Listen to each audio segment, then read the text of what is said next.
In a temple class some years ago on prayer, an older gentleman raised his hand and began by saying, "Rabbi, I think a major problem with services and prayer in general is teaching people what to pray for. I look back over the years when I was much younger," he said, "and I realized that I was usually too busy to stop and pray.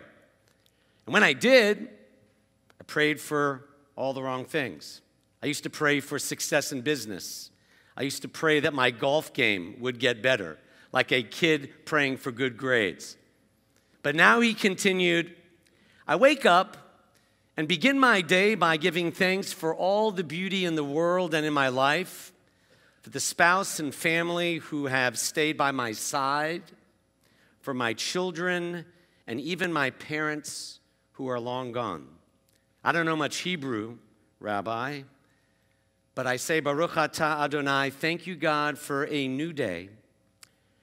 And after that, I pray that God will help me to stay positive with a heart full of love and joy, because sadness and despair destroy everything I believe God wants me and other people to be. I try to tell myself each morning that it's up to me to be the kind of partner God needs in this world."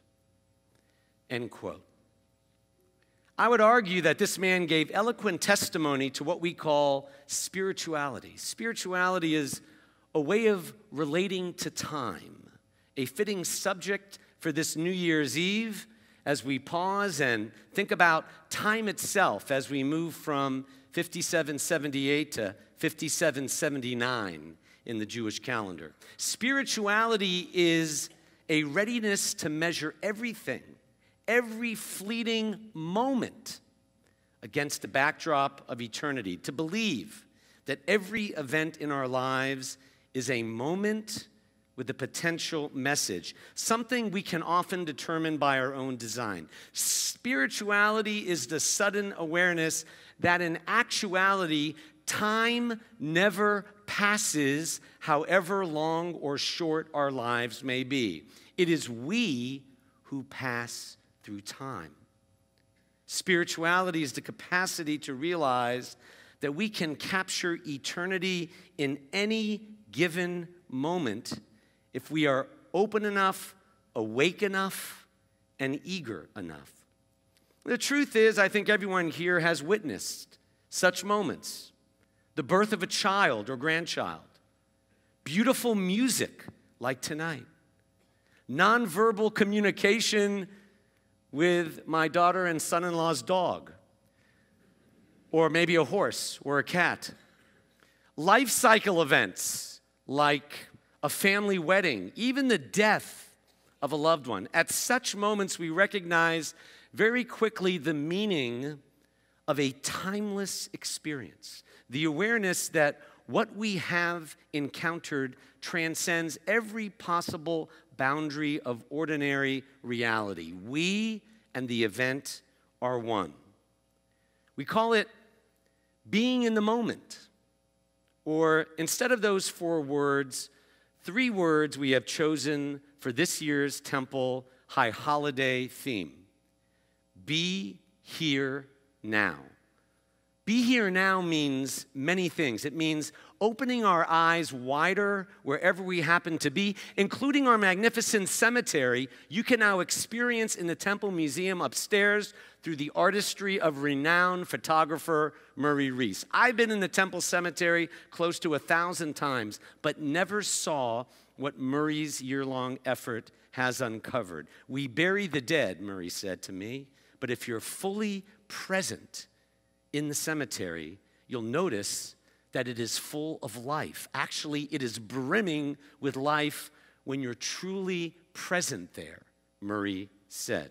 Be here now also means showing up for your community and being a part of things rather than withdrawing, disengaging, or retreating as a bystander. I tried to retreat myself one summer morning waiting for my car at the Germantown car wash, where 2 women were watching the Mexico-Brazil World Cup soccer game. The three of us were seated in front of the small television. It was quickly apparent how skilled these Brazilian and Mexican soccer players were. I commented, just small talk, how much faster it must be on the field versus watching it on television. Yeah, one of the women said, but those other countries aren't as diverse as America. What do you mean? I inquired. She continued, America has soccer, but we also play baseball and football and lacrosse. They only play soccer. We're diverse, and they're not. Just as my head was ringing from her comment, she asked me how America was doing in the World Cup. I said we weren't good enough to make it. We have a great deal to learn from Mexico and Brazil when it comes to what the world calls football and we call soccer. The myopia of the bubbles we all live in never ceases to amaze me. One of the reasons soccer rules the global sporting world, I imagine, is because it only requires a ball, a body, and a field. Even poor countries can compete if that's all you need. But I had to get back to Temple and didn't have time to get into it with the women at the car wash. I share this vignette because Be Here Now is a call to each of us, Jewishly and humanly, to broaden yourself beyond the comfortable bubbles we all live in. And I don't just mean economically, I mean situationally. When children were being separated from their parents at the southern border in record numbers over the summer, for instance, what awakened my Jewish soul were not political activists or administration apologists. The shofar that awakened my Jewish conscience were the words of one of two Jewish siblings separated from her parents by the Nazis in the Netherlands in 1942. She said, "The Nazis separated me from my parents as a child. Take it from me. The trauma lasts a lifetime." It is this aspect of Be Here Now that's difficult to grasp in a country and a county with such huge disparities, situationally, educationally, and economically. The future Memphis we envision, the future world and Judaism we want our children and their children to experience is not one of isolation and separation, even if there are anti-assimilationist Jews who really do want Jews to separate and segregate in enclaves, both in America and in Israel. At the same time, Be Here Now means that while America 2018 is not Berlin 1938, Jews are being assaulted simply for being Jews throughout Europe, on the streets of Poland, Hungary, France, Austria. Israel haters feel emboldened on some college campuses under the anti-Israel screed of BDS. Israel is charged with murder and genocide. And as we all know, both from history and today's news, people begin to believe lies when they are repeated and not challenged. So fear itself has become a motivator for being in the moment now more than ever before. One celebrity who refused to give in to fear while remaining totally in the moment was a Presbyterian minister by the name of Fred Rogers. Mr. Rogers acknowledged that fear and anger are part of the human experience and that children especially need to speak honestly about their feelings and learn to trust the people in their neighborhood. Mr. Rogers' neighborhood began in 1968, the year Dr. King and Bobby Kennedy were assassinated, a time when the sight of Vietnam body bags returning home was ripping American families and communities apart.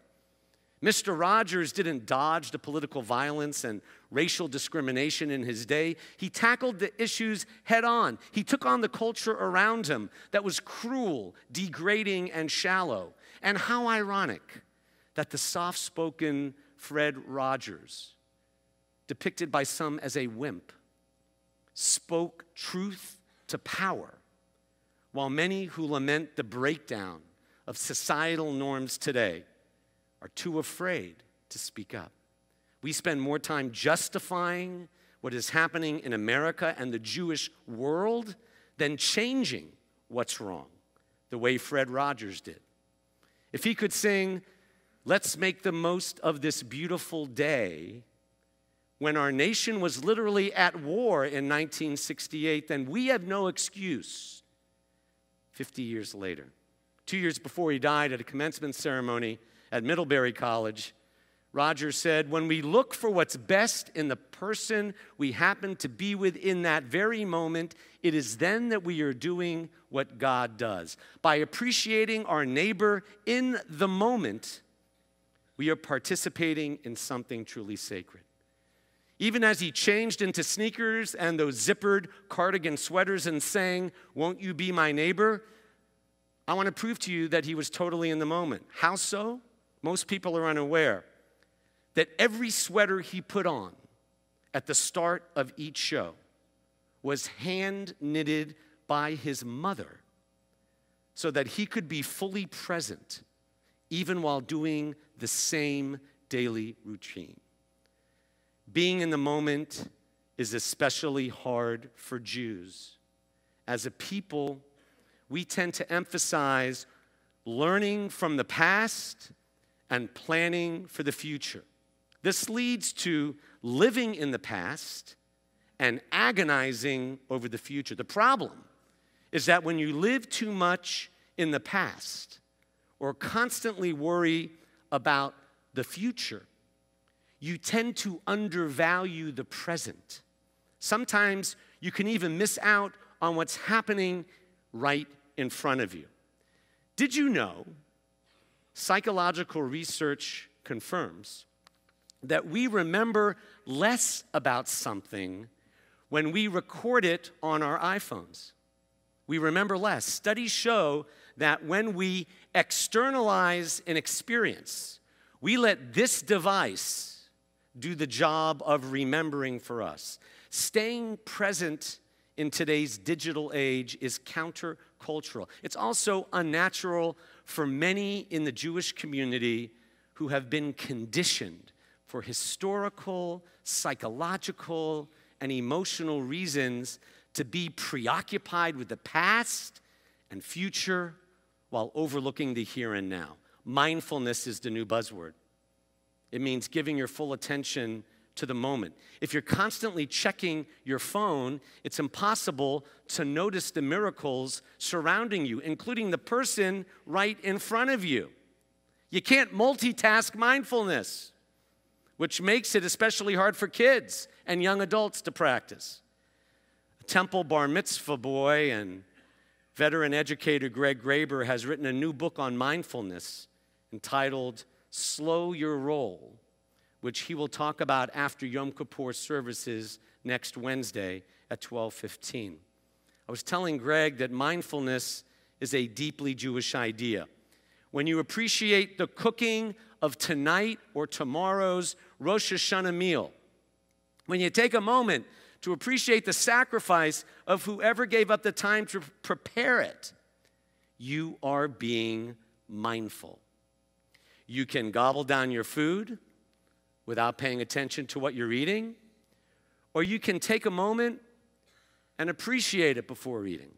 That's the idea behind reciting Hamotzi, wherever you happen to be. It's not about rattling off a one-line Hebrew blessing, but stopping to thank the Creator behind this world for the food, water, and other living things which nourish us and enable us to live.